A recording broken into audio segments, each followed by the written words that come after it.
Hello friends, இன்றைக்கி நம்ம வேற்றுமையில் 4ஆம் வேற்றுமை பற்றி பார்க்கலாம். 4ஆம் வேற்றுமை உருபு என்னென்னா கூ. இந்த ஒரு கூன்ற உருபு வந்து 4ஆம் வேற்றுமை உருபு. இது இல்லாமல் கூடுதலாக ஆக, பொருட்டு, நிமித்தம் அப்படிங்கிற அசைகளும் சேர்ந்து வரும்னு சொல்கிறாங்க. அதாவது அது வந்து சொல்லுருபுகளாக வரும்.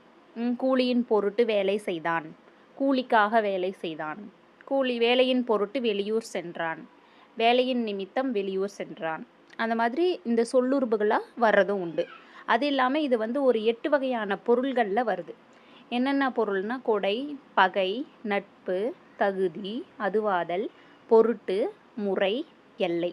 ஒவ்வொன்றுக்கும் எக்ஸாம்பிள் பாருங்கள். முல்லைக்கு தேர் கொடுத்தான் அப்படின்றதுனா இது வந்து கொடையின் பொருளில் வந்து ஒரு 4ஆம் வேற்றுமை. முல்லைக்கு கூங்கிற வேற்றுமை உருவு வந்ததுனால இது 4ஆம் வேற்றுமை கொடை பொருளில் வந்திருக்கு. அடுத்து பகை, புகை மனிதனுக்கு பகை, இது பகைன்ற பொருளில் வந்து ஒரு 4ஆம் வேற்றுமை. நட்பு, கபிலருக்கு பரணர் நண்பர், அதாவது கபிலருக்கு நண்பர் பரணர் அப்படின்போது இது வந்து நட்பின் பொருளில் வந்து ஒரு 4ஆம் வேற்றுமை. அது கவிதைக்கு அழகு கற்பனை, தகுதியின் அடிப்படையில் தகுதின்ற பொருளில் வந்து ஒரு 4ஆம் வேற்றுமை. தயிருக்கு பால் வாங்கினான், தயிர் வந்து பால் வந்து தயிர் ஆகிறதுனால அதுவாக ஆகிறதுனால இது அதுவாதல் பொருளில் வந்து ஒரு 4ஆம் வேற்றுமை. தமிழ் வளர்ச்சிக்கு பாடுபட்டார், தமிழ் வளர்ச்சியின் பொருட்டு பாடுபட்டார் அப்படிங்கிற மீனிங்கில் வந்த ஒரு 4ஆம் வேற்றுமை.